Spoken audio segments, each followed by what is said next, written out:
আসসালামু আলাইকুম। Welcome to my channel. আশা করছি আপনারা সবাই খুব ভালো আছেন। আজকে আপনাদের সঙ্গে আমার কিছু মন খারাপের মুহূর্ত এবং খুব সুন্দর কিছু মুহূর্ত শেয়ার করব। এই ভিডিওটা যখন বানাচ্ছিলাম তখন আমার ভীষণ মন খারাপ ছিল। আসলে আমার সাথে কেন জানি মানুষের সম্পর্কটা ভালো হয় না।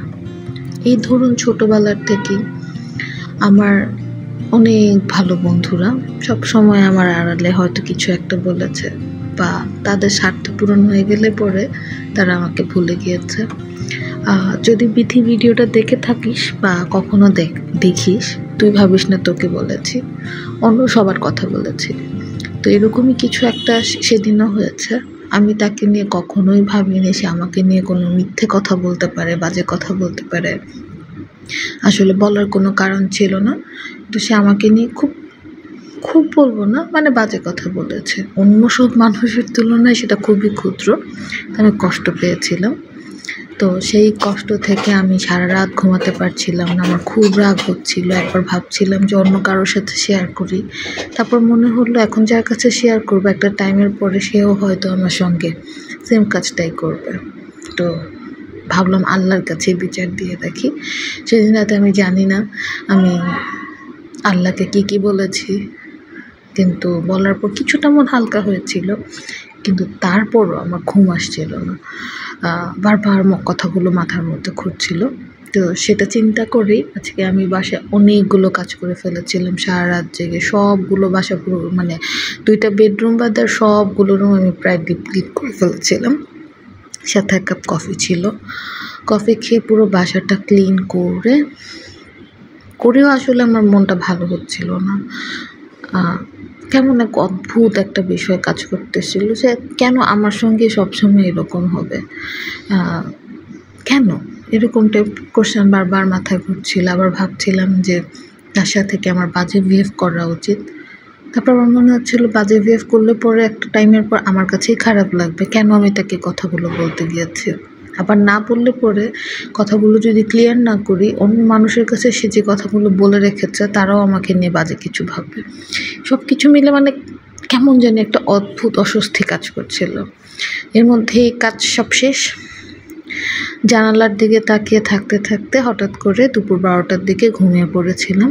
রাকিব আমাকে কিছুই বলেনি, কারণ রাকিব বুঝতে পারছিল যে আমার মন খুব একটা ভালো নেই। বিকেল 4টার দিকে রাকিব ডেকে বলল, রেডি হয়ে নাও, একসাথে কিছুক্ষণের জন্য ঘুরতে যাব। অনেক দিন আগে আমাকে বলেছিলাম আমার উৎসব মুভিটা দেখার খুব শখ হয়েছে।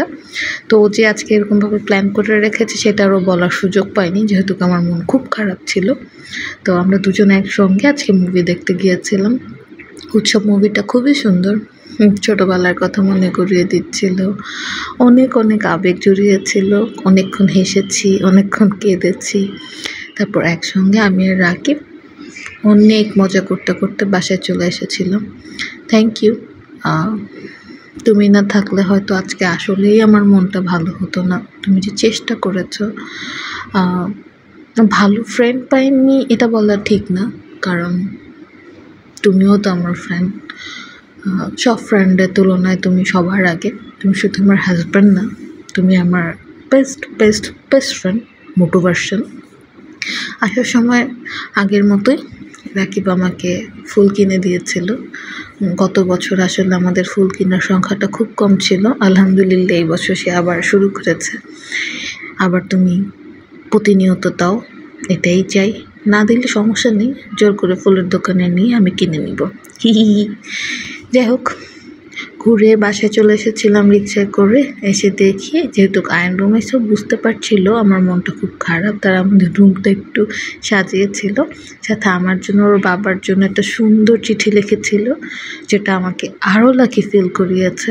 সে মোমেন্টে আমি ভাবছিলাম যে আমি কি বাহিরের মানুষদের জন্য মন খারাপ করছিলাম। আমার ঘরে আমার তিনটা জান বাচ্চা আছে যারা আমাকে অনেক ভালোবাসে। এই বাহিরের ছোট্ট কিছু ক্ষণিকের বন্ধুর জন্য আমি এদের সাথে মন খারাপ করে আসলে থাকতে পারি না। সবাই ভালো থাকবেন, আমাদের জন্য দোয়া করবেন। আল্লাহ হাফেজ।